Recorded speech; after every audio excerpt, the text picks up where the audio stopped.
Tell us, where in the world are you watching from? Now, let's dive into today's story. Chapter 1. The Recognition. The gun barrel felt cold against Angelo Mills' temple as he knelt in the dim alley behind Mickey's bar. Rain had been threatening all evening, and now fat drops began to splatter against the brick walls, mixing with the stench of garbage and stale beer. The masked man behind him breathed heavily, his grip on the weapon surprisingly unsteady for someone in his profession. "Your wife says hello," the gunman said, his voice muffled by the black ski mask. Angelo remained perfectly still, his mind calculating distances and angles with the precision that had kept him alive through 12 years of black operations. The man was nervous. Amateur hour. As he was forced to his knees, Angelo's shirt sleeve rode up, revealing the distinctive tattoo that marked him as property of a place that officially didn't exist. The gunman froze. The weapon trembled against Angelo's skull. "You're the ghost of Cell Block 8?" he stammered, lowering his weapon as if it had suddenly become red-hot. Angelo's lips curved into something that wasn't quite a smile. The ghost. It had been 7 years since anyone had called him that. 7 years since he'd walked away from the shadows and tried to build a normal life with Sophia and their daughter Jennifer.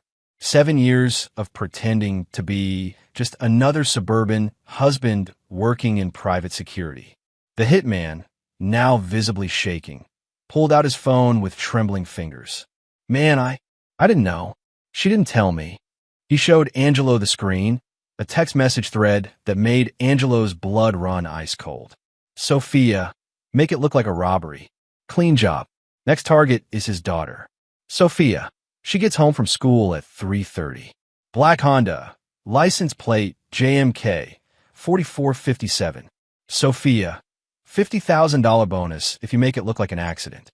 Angelo stared at the messages, each word carving deeper into his chest than any blade ever had. Sophia, his wife of 15 years. The woman who'd held him through nightmares about places that couldn't be found on any map. The mother of his child. "Listen, Ghost," the hitman said, backing away. "I didn't sign up for this. I mean, the wife thing, sure, but a kid? And you." He gestured helplessly. "Everyone knows the stories. Cell Block 8. The cleaner. The man who broke Kozlov without laying a finger on him." Angelo stood slowly, his movements fluid despite the adrenaline coursing through his veins. "What's your name?" "Daryl. Daryl Blackburn." "Look, I'll give the money back. All of it. Just, we never met, okay?" Angelo studied the younger man. Mid-30s, military bearing, probably special forces before going private. Good enough to take out civilians, not good enough to research his targets properly. "Set up a meeting with my wife," Angelo said quietly. "Tell her the job is done, but that there were complications. You need to meet in person to collect the remainder of your fee." Daryl nodded eagerly. Yeah, I can do that." "When?" "Tomorrow night. Pier 47, Warehouse District, 11 p.m. Angelo's voice carried the weight of authority that had once commanded rooms full of killers. "Daryl." "Yes, sir." Today was Sophia's last day breathing freely. She just doesn't know it yet. As Daryl hurried away into the rain, Angelo remained in the alley, letting the water wash over him. The suburban husband was dead. The ghost of Cell Block 8 had work to do. Chapter 2. Ghosts and Foundations. Angelo's house sat in the pristine suburb of Willowbrook like a picture from a home magazine. White picket fence, manicured lawn, 2-car garage. The American dream made manifest.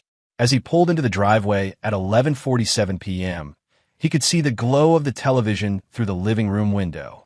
Sophia would be watching her late-night crime shows, probably texting Clay Noble between commercial breaks. Clay Noble. The name tasted like poison in Angelo's mind. Sophia's tennis instructor turned lover. A pretty boy with soft hands and softer morals who had no idea what he'd stumbled into when he decided to seduce Angelo Mills' wife. Angelo sat in his car for a moment, studying the house he'd bought with blood money from contracts the government would never acknowledge. Inside those walls, his daughter Jennifer was sleeping, unaware that her own mother had put a price on her head. The rage that filled Angelo was cold and methodical. the kind that had once reduced hardened war criminals to sobbing confessions. He entered through the front door, his key turning silently in the lock. A skill from the old days. "Angelo," Sophia's voice called from the living room. "You're late." "How was work? How was work?" Angelo almost laughed. If she only knew. He found her curled up on the couch in silk pajamas, looking beautiful and innocent. Her blonde hair fell in waves over her shoulders, and her green eyes held just the right amount of concern. She was good at this, the performance of being a loving wife. She'd been practicing for months. "Rough day," he said, settling into his recliner. Johnson's still having problems with those gang threats. Had to work late on security assessments. It wasn't entirely a lie. His private security firm did handle corporate clients, though most of Angelo's real work came from a very different clientele. People who needed problems to disappear permanently. "Poor baby," Sophia said, muting the TV. "You work too hard. Maybe you should take some time off. We could visit my sister in Florida. Take Jennifer to Disney World." Angelo studied his wife's face, looking for tells. The slight tension around her eyes. The way she touched her wedding ring when she lied. "All there." "Maybe," he said. "Sophia, is everything okay between us?" The question seemed to catch her off guard. For just a moment, her mask slipped, and he saw something like guilt flicker across her features. "Of course, honey. Why would you ask that?" "Just wondering. You seem distant lately, like you're somewhere else." She laughed, but it sounded forced. "I'm right here, Angelo. Always have been, always will be." The lie hung in the air between them like smoke. Angelo nodded and smiled, playing his part in their mutual deception. "I'm going to check on Jennifer," he said, standing. His daughter's room was exactly as it should be. A 16-year-old's organized chaos of school books, band posters, and the detritus of teenage life. Jennifer lay sleeping peacefully, her dark hair spread across the pillow. She had Angelo's eyes and chin, but Sophia's delicate features. Looking at her now, Angelo felt something crack inside his chest. Jennifer was innocent in all this. Whatever happened next, she couldn't be collateral damage. He returned to the living room to find Sophia texting on her phone. She quickly put it away when she saw him. "Everything okay?" he asked. "Just coordinating with the school fundraiser committee.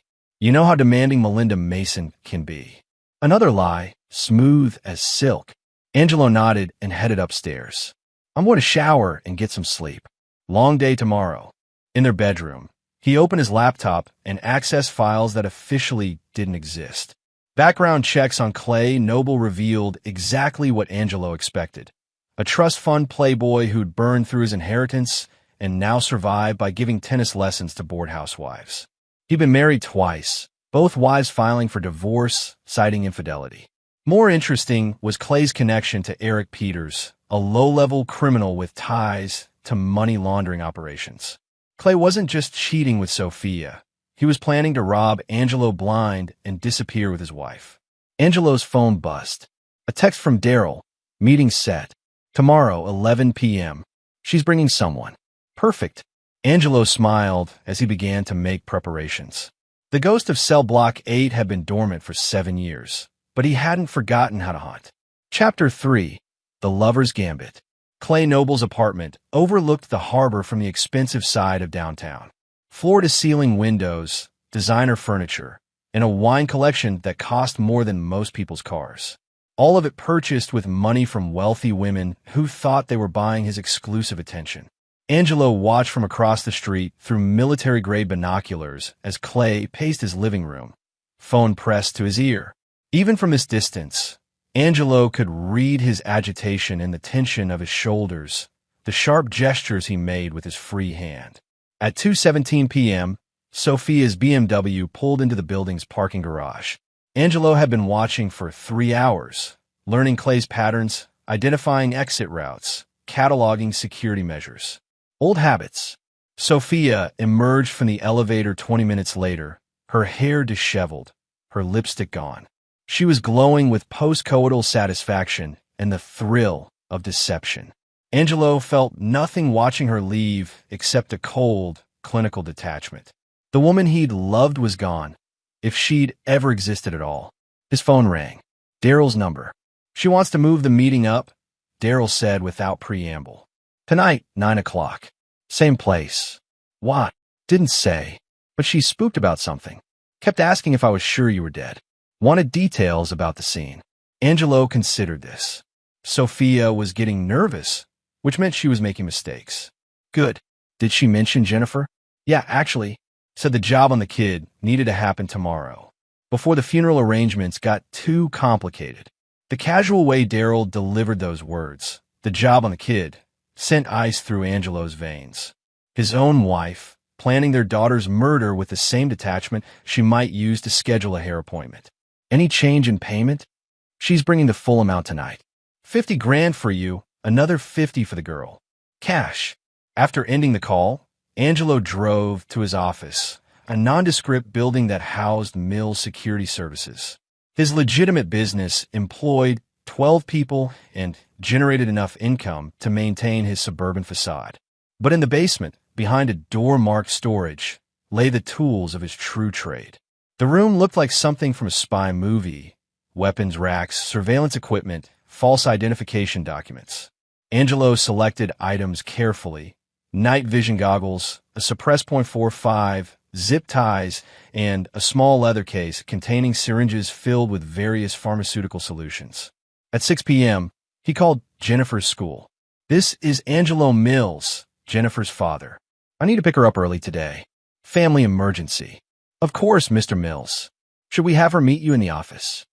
Actually, I'm running late. Could you ask her to wait at the coffee shop across from school? I'll text her the details.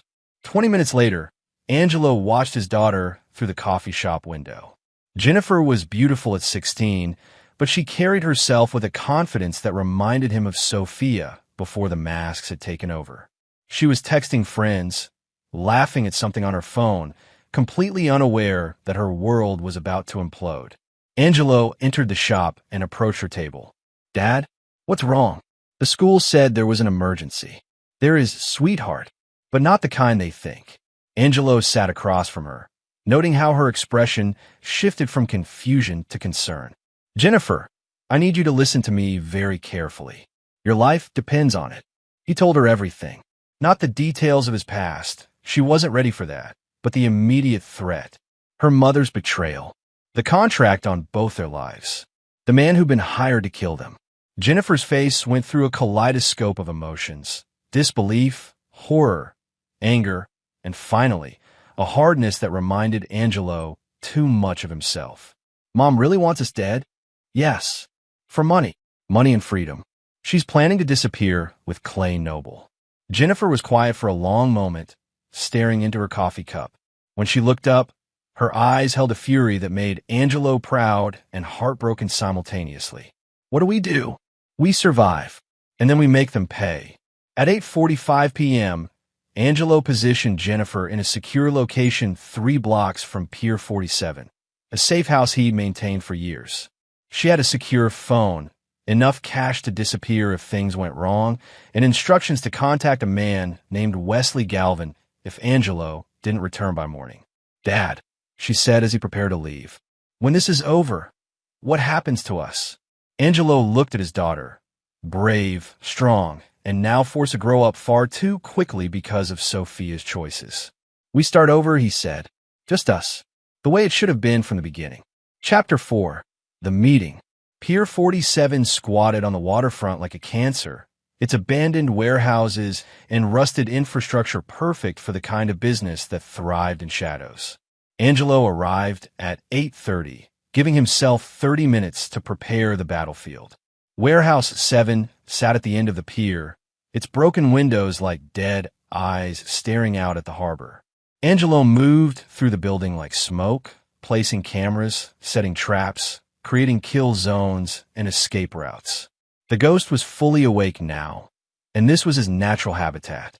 At 8:58, headlights swept across the warehouse entrance. Sophia's BMW, followed by a silver Mercedes that Angelo recognized as Clay's car. They were early, nervous, making amateur mistakes. Angelo watched from the shadows of the warehouse rafters as Sophia and Clay entered the building.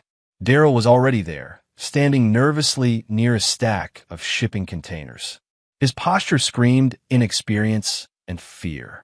Sophia looked beautiful even here, in this place of rust and decay.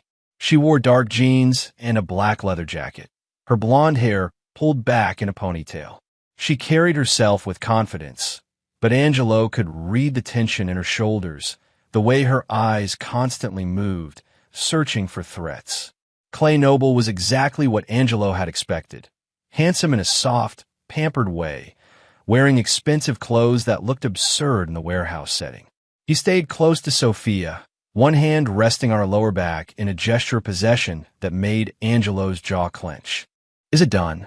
Sophia asked without preamble. Daryl nodded, pulling out his phone. "Yeah, but there were complications. Your husband, he wasn't what I expected." "What do you mean?" Clay stepped forward, his voice sharp with anxiety. "I mean, he fought back. Hard. Had to get creative with the scene to make it look like a robbery." Angelo smiled grimly. Daryl was better at this than he'd given him credit for. Sophia relaxed slightly. "And the body?" "Harbor. Weighted down. Won't surface." Daryl paused.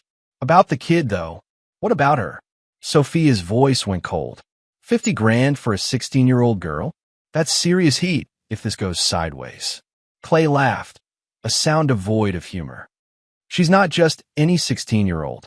Jennifer knows things. About Angelo's work, his connections. She's smart enough to put pieces together that could bury us all." Angelo felt something dark and primal rise in his chest. They weren't just planning to kill Jennifer for money. They were eliminating her as a witness to whatever they thought they knew about his activities. "The girl dies tomorrow," Sophia said flatly. "I don't care how you do it. Just make it look accidental. Car crash, drowning, whatever. Just get it done." "You're talking about your own daughter," Daryl said, and for a moment Angelo felt a flicker of respect for the hired killer. Sophia's laugh was ice cold. "She's Angelo's daughter. I never wanted kids. That was all him, playing house, pretending we were a normal family. Well, now I'm free to live my own life." Clay moved closer to her, possessive and proud. "We both are. Once this is finished, we disappear. New identities, new life. Maybe somewhere tropical." Angelo had heard enough. He dropped from the rafters silently, landing in the shadows behind the shipping containers. The ghost moved through the darkness like death itself, positioning himself perfectly. 50,000, Sophia said, pulling a duffel bag from her BMW. "Half now, half when it's done." "About that," Angelo said, stepping into the light. 3 heads snapped toward him in perfect unison. Sophia's face went white. Clay stumbled backward, his mouth opening and closing like a fish. Daryl reached for his gun and found Angelo's .45 already pointed at his chest. "Hello, darling," Angelo said to his wife. "We need to talk." Chapter 5. Truth and Consequences. The warehouse fell into absolute silence except for the sound of water lapping against the pier outside. Angelo kept his weapon trained on Daryl while his eyes never left Sophia's face. She'd gone through shock and was now calculating, her mind racing through possibilities and escape routes. "Angelo," she said, her voice steady despite the circumstances. "Thank God you're alive. This man kidnapped me, forced me to—" "Stop." Angelo's voice cut through her lies like a blade. "I heard everything, Sophia. Your own words. Jennifer is my daughter, not yours. You never wanted kids. Ring any bells?" Clay found his voice. "Look, man, this isn't what it looks like." Sophia was just. Angelo shifted his aim to Clay's chest. "I wasn't talking to you." The tennis instructor shut up immediately. Daryl raised his hands slowly. "Ghost, I want no part of this. This is between you and them." "Smart man." Angelo reached into his jacket and pulled out a thick envelope, tossing it to Daryl. "Consider this a consulting fee. You helped me learn something important about my wife." Daryl caught the envelope, looked inside, and his eyes widened. "This is 25,000 for services rendered. Now disappear." Daryl didn't need to be told twice. He pocketed the money and headed for the exit, pausing only to look back at Sophia and Clay with something that might have been pity. "You two have no idea what you've done," he said, then vanished into the night. Now, it was just the three of them in the warehouse. Husband, wife, and lover. Angelo lowered his weapon, but didn't holster it. 15 years, Sophia. 15 years, I gave you everything. A home, security, a child. I walked away from a life that paid 10 times what I make now because you said you wanted normal. You wanted safe. And boring, Sophia shot back, her mask finally slipping completely. God, Angelo, do you have any idea what it's like being married to a ghost? You think I don't know what you really do? Those business trips that last for weeks? The way you wake up screaming from nightmares you won't talk about. I was protecting you. You were protecting yourself. Her voice echoed off the warehouse walls. From having to be a real person instead of some legend from your past. The ghost of Cell Block 8. Even the name sounds like something from a comic book. Clay stepped closer to Sophia, emboldened by her anger. She deserves better than living with a has-been killer who can't let go of his glory days. Angelo studied Clay Noble with the same detachment he'd once used to evaluate targets. Soft, weak, but with enough arrogance to think he could take another man's life and wife without consequences. Glory days? Angelo asked quietly. Is that what you think they were? Without warning, he moved. In one fluid motion, Angelo crossed the distance between them and put Clay in a chokehold. The gun pressed against his temple. Cell Block 8 wasn't a prison, Angelo whispered in Clay's ear. It was a laboratory. They kept the worst of the worst there, war criminals, terrorists, dictators. My job was to break them without leaving marks. To find the exact psychological pressure points that would make a man tell me anything I wanted to know. Clay struggled weakly, but Angelo's grip was iron. 15 years I've been retired from that work. 15 years I've tried to be the suburban husband she wanted. But you know what, Clay? Some skills never fade. Sophia watched with growing horror as Angelo's grip tightened around Clay's throat. Tell me, pretty boy, what's your greatest fear? Everyone has one. The thing that wakes them up in cold sweats. The thought that makes them check the locks twice before bed. Please, Clay gasped. I'm sorry. We'll leave. We'll disappear. You'll never see us again. Angelo laughed, a sound devoid of warmth. Oh, but you already tried to disappear. After you killed me and my daughter. Remember? He released Clay, who collapsed to his knees, gasping. The thing is, Angelo continued, I might have let you walk away if you just wanted to steal my wife. Marriage is a contract, and contracts can be broken. But you involved Jennifer. You put a price on my daughter's head. Angelo turned to Sophia. And you, my beloved wife, you didn't just want out of our marriage. You wanted me and Jennifer dead. Not divorced, dead. That suggests a level of planning that goes beyond simple infidelity. Sophia lifted her chin defiantly. You want to know the truth? Fine. Clay and I have been planning this for 8 months. We know about your offshore accounts, your safe deposit boxes, your real estate holdings. We know you're worth at least $3 million, probably more. So if this was about money, it was about freedom. Sophia exploded. Freedom from pretending to love a man who's more ghost than human. Freedom from raising a daughter who looks at me like I'm some kind of failure because I'm not as perfect as her precious daddy. Angelo absorbed this, filing away each word like evidence in a case file. Jennifer looks at you like that because you've been lying to her for 8 months while planning to murder her. She would have figured it out eventually, Clay said, struggling to his feet. Smart kids always do. She would have put together the pieces about what happened to you, and then we'd have spent the rest of our lives looking over our shoulders. Angelo nodded slowly. You're right about one thing. Jennifer is smart. Smart enough to know that her mother stopped loving her long before she started planning to kill her. Chapter 6. The Hunter's Game. Angelo walked to the warehouse windows and looked out at the harbor. The lights of the city reflected on the dark water like fallen stars, beautiful and cold. Behind him, Sophia and Clay whispered to each other, probably planning their next move. They still thought this was a negotiation. I have a proposition, Angelo said without turning around. What kind of proposition? Sophia asked cautiously. A game. The kind I used to play in the old days when I needed information from people who thought they were smarter than me. He turned back to face them. Clay had his arm around Sophia protectively, as if he could shield her from what was coming. Here's how it works. I'm going to give you both a head start. 12 hours.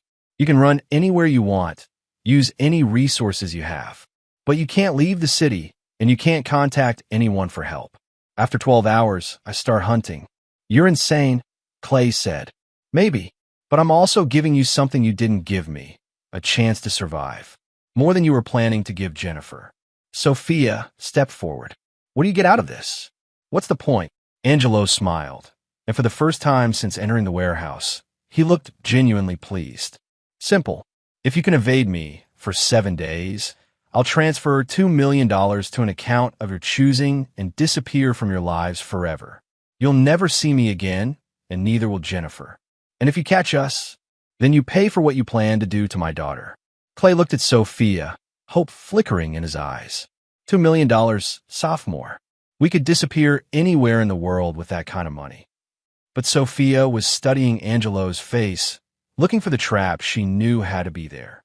What aren't you telling us? She asked. I'm telling you everything you need to know. 12-hour head start, 7 days to stay free, $2 million if you succeed. And Jennifer is safe, has been since this afternoon. Angelo's expression hardened. Unlike the mother who wanted her dead, I actually protect my child. Sophia flinched as if he'd slapped her. Clock starts now, Angelo said, checking his watch. It's 11:43 p.m. You have until 11:43 tomorrow night to prepare. Then the game begins. Clay grabbed Sophia's hand. We need to go. Now, get whatever cash we have and... Wait. Sophia was still staring at Angelo. Why are you doing this? You could just kill us right here. No witnesses, no complications. Angelo was quiet for a long moment, considering his answer. Because I want you to understand what it feels like to be hunted. To know that someone is coming for you, and that running only delays the inevitable. I want you to experience the fear you were planning to inflict on Jennifer. You bastard, Sophia whispered. Yes, Angelo agreed. But I'm your bastard. Made that way by 15 years of loving a woman who was planning to murder me and our child for money. Clay pulled Sophia toward the exit. Come on, we're wasting time. At the warehouse door, Sophia turned back one final time. This won't bring back what we had, Angelo. Even if you win, even if you destroy us, we can't go back to being a family. Angelo nodded. No, we can't. But Jennifer and I can build something new. Something honest. Something without you in it. After they left, Angelo remained in the warehouse for another hour planning. The game he described was real, but like everything else in his world, it wasn't what it appeared to be on the surface. He pulled out his phone and dialed a number from memory. Wesley, it's Angelo. I need a favor. Wesley Galvin's voice was gravelly with sleep. Ghost? Jesus, it's been what, 5 years? I thought you were completely out of the life. I was. Until tonight. I need surveillance on 2 targets. Sophia Mills and Clay Noble. Full coverage, electronic, physical, financial. Everything. How deep do you want me to go? Angelo looked out at the harbor where his wife and her lover thought they were beginning their escape. Deep enough to bury them. Chapter 7. The Trap Springs.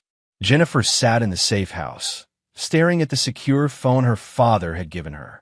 It had been 18 hours since their conversation at the coffee shop, and she hadn't heard from him since. The silence was eating at her alive. The safe house was a modest apartment above a Chinese restaurant in Chinatown, furnished with the basics and stocked with enough supplies to last a week.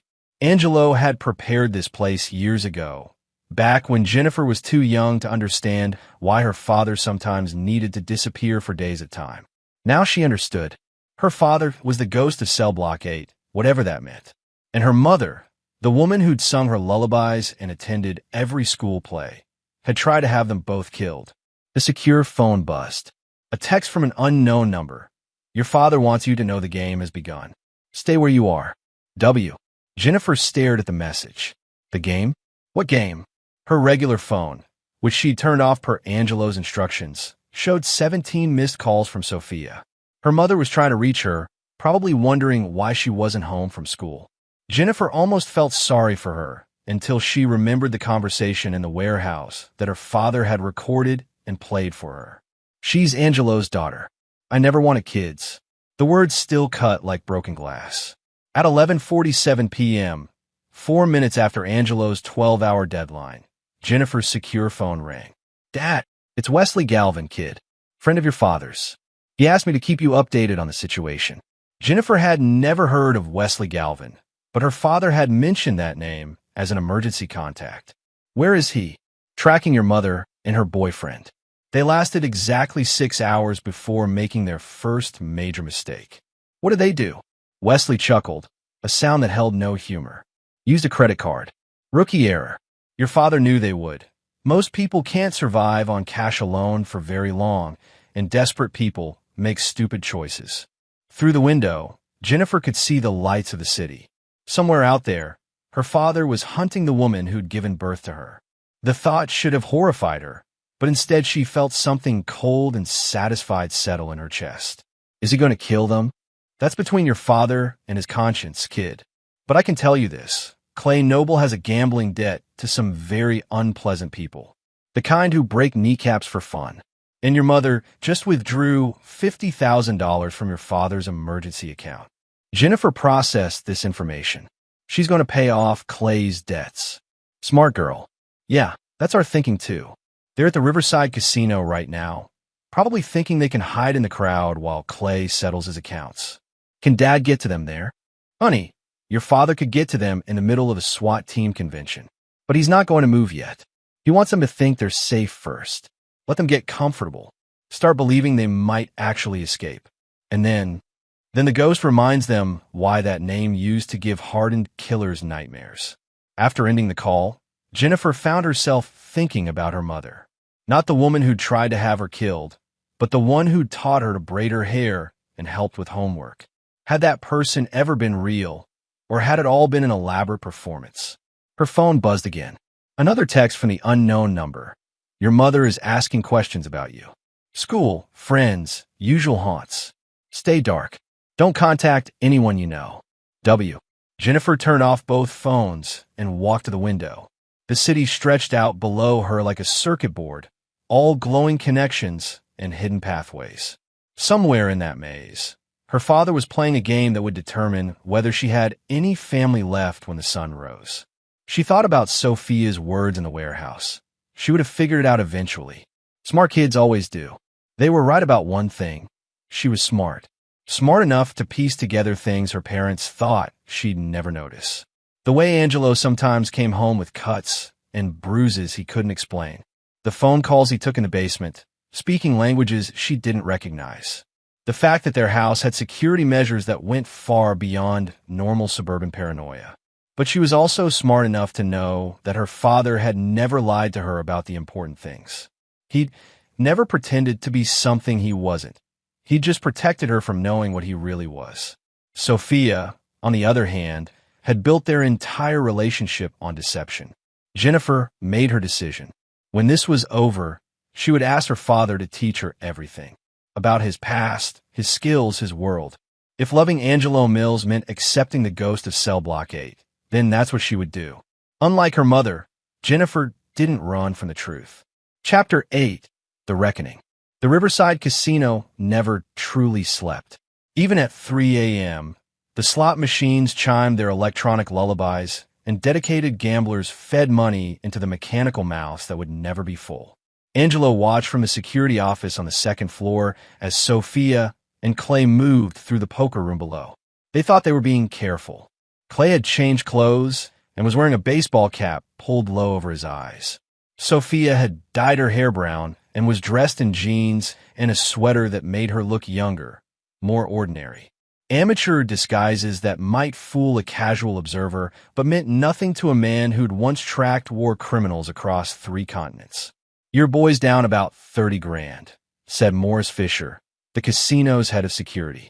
Morris was an old friend who'd worked private military contracts with Angelo in the years before Cell Block 8.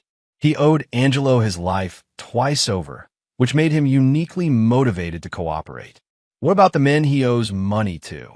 Francis Rosales and his crew are here. Been circling the poker room for the last hour like sharks. Your boy's girlfriend keeps feeding him cash, but it's not enough. He's playing scared money against professionals." Angelo nodded. Clay was trapped between the debt he owed and the men who'd kill him if he couldn't pay. Sophia was bleeding money, trying to keep him afloat, not realizing that scared gamblers always lost in the end. "I need 10 minutes alone with them," Angelo said. Morris smiled grimly. "I can arrange that. VIP room 7 is empty. I'll have my boys encourage them to take their game somewhere more private." 20 minutes later, Angelo entered VIP room 7 to find Sophia and Clay seated at a small table, looking exhausted and defeated. Clay's face was pale with sweat, and his hands shook as he counted what remained of their cash. Sophia looked up as Angelo closed the door behind him. "Hello, darling," he said. "How's the game going?"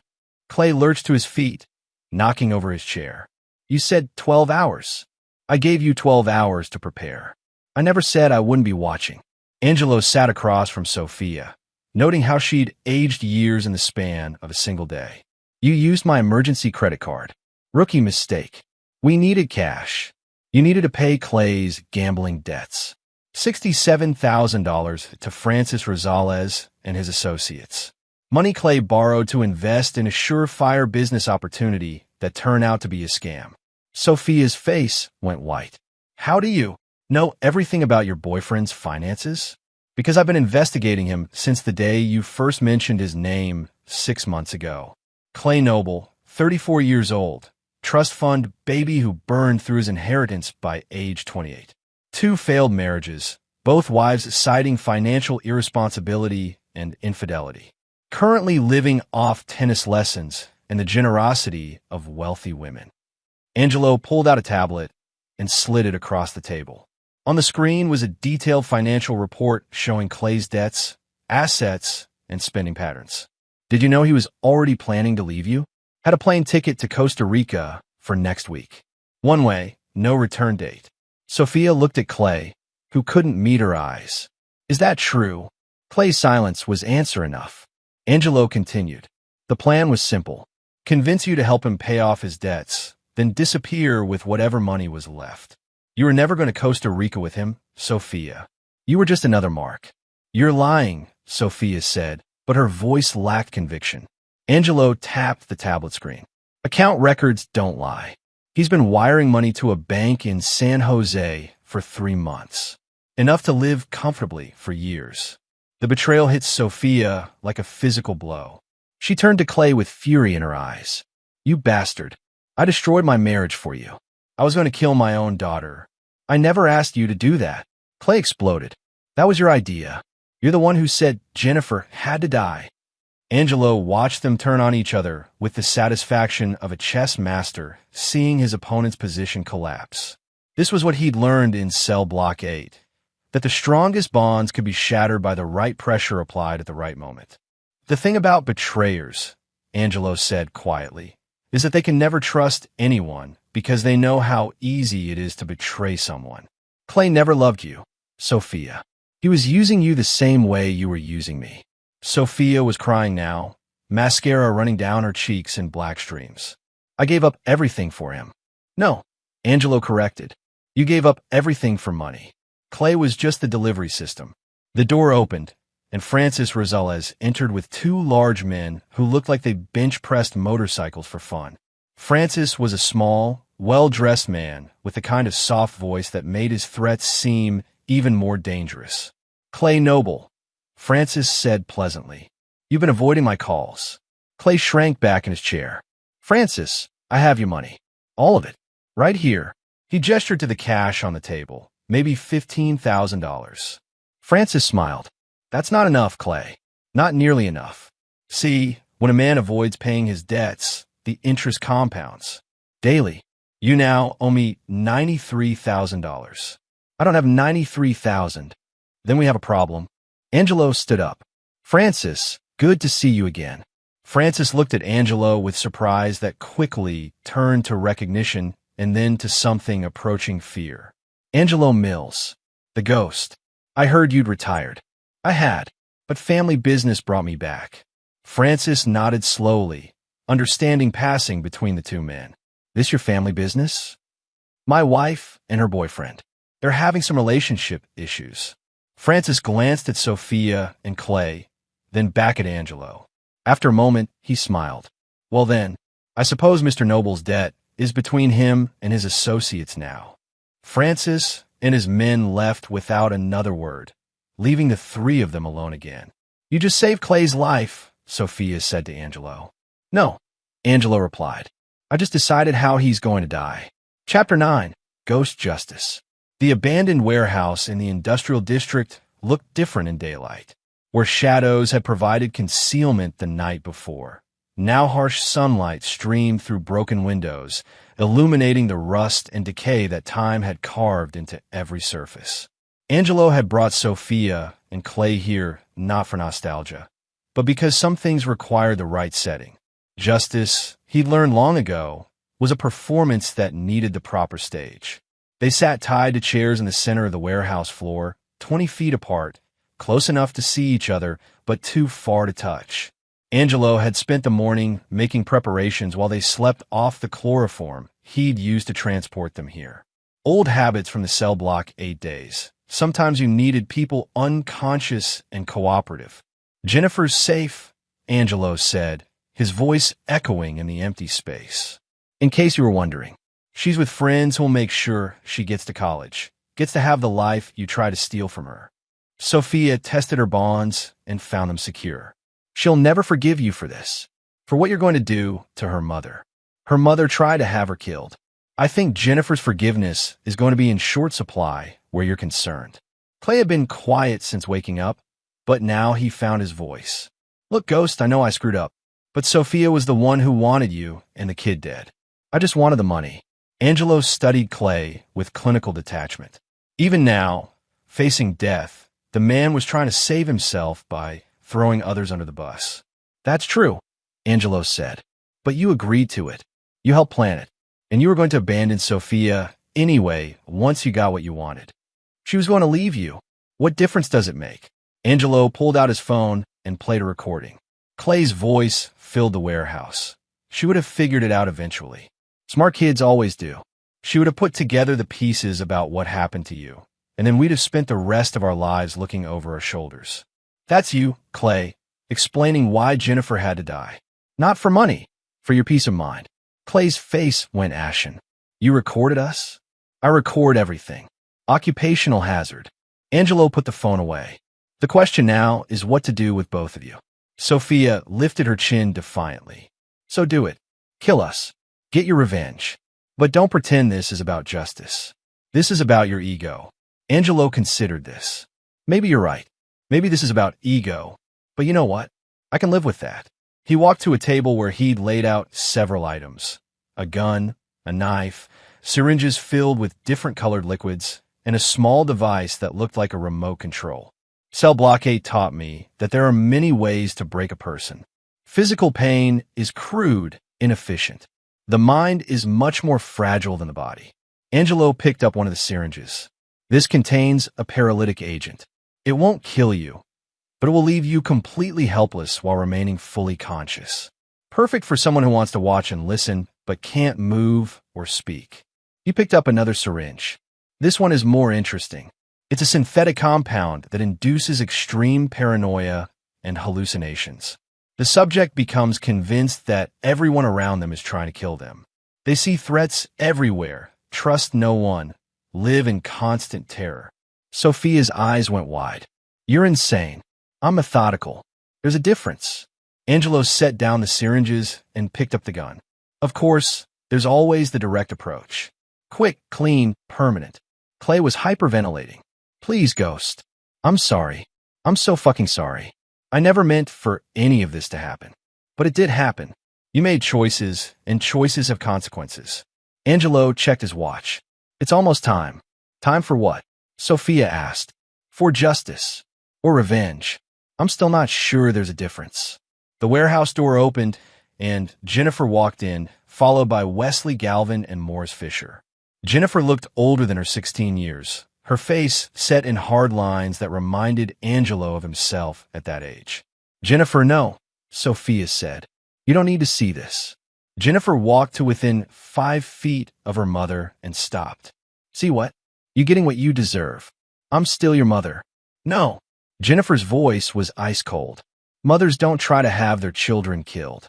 You're just the woman who gave birth to me. There's a difference. Angelo watched his daughter with pride and heartbreak. She was strong, stronger than he'd ever been at her age. But she was also harder now, and that was his fault as much as Sophia's. What do you want me to do? Angelo asked Jennifer. Jennifer looked at Clay, then at Sophia, then at her father. I want them to understand what it feels like to lose everything. The way they try to make us lose everything. Angelo nodded. Wesley Galvin stepped forward with a briefcase. Clay Noble, you're under arrest for conspiracy to commit murder, fraud, and about 15 other felonies. Turns out the FBI has been investigating you for tax evasion and money laundering. Amazing how much evidence they can find when they know where to look. Clay's face crumpled. You can't do this. You're not cops. Wesley smiled and pulled out a badge. FBI, actually. I've been undercover for 3 years, working cases just like yours. Angelo turned to Sophia. As for you, my dear wife, you're about to discover that all those offshore accounts and safe deposit boxes you knew about, they're gone, emptied. The money transferred to various charities that help victims of domestic violence. Sophia stared at him in shock. That's our money. Jennifer's college fund is safe in an account you can't touch. Everything else, the house, the cars, the investments, all gone. You wanted to start over with nothing? Congratulations. You got your wish. Morris Fisher stepped forward with 2 other men in suits. Mrs. Mills, you're under arrest for conspiracy to commit murder. You have the right to remain silent. As they read Sophia her rights, Angelo turned to Jennifer. Are you okay with this? Jennifer watched her mother being handcuffed. She gets to live. Clay gets to live. That's more mercy than they were going to show us. And after, when the trials are over and they're in prison. Jennifer was quiet for a long moment. Then we start over. Just us. The way it should have been from the beginning. Angelo smiled. The first genuine smile he'd worn in days. That sounds perfect. As Sophia and Clay were led away, Sophia turned back one final time. This won't make you happy, Angelo. Destroying us won't fix what's broken inside you. Angelo considered this. Maybe not, but it'll do for now. After they were gone, Angelo and Jennifer stood alone in the warehouse. The sunlight streaming through the windows seemed brighter now, cleaner. Dad, Jennifer said, will you teach me? About your real work, about who you really are. Angelo looked at his daughter, brave, strong, and ready to accept the truth about her father's world. Are you sure that's what you want? Jennifer nodded. I want to understand. All of it. The good and the bad. Angelo put his arm around his daughter's shoulders, and together they walked toward the warehouse exit and whatever came next. Then we start tomorrow, he said. The ghost of Cell Block 8 has stories to tell. Behind them, the warehouse settled back into silence, keeping its secrets like all abandoned places do. But outside, in the bright afternoon sun, a father and daughter began the long process of building something new from the ashes of what had been destroyed. Some ghosts, Angelo thought, deserved to be laid to rest. Others deserved to live on, protecting the people who matter most. The ghost of Cell Block 8 would never truly die, but Angelo Mills had learned, finally, how to live. And there you have it. Another story comes to an end. What did you think? I'd love to hear your thoughts in the comments below. If you enjoy this story, consider joining our community by subscribing. It means the world to us. For more stories like this one, check out the recommended videos on screen, and I'll see you there.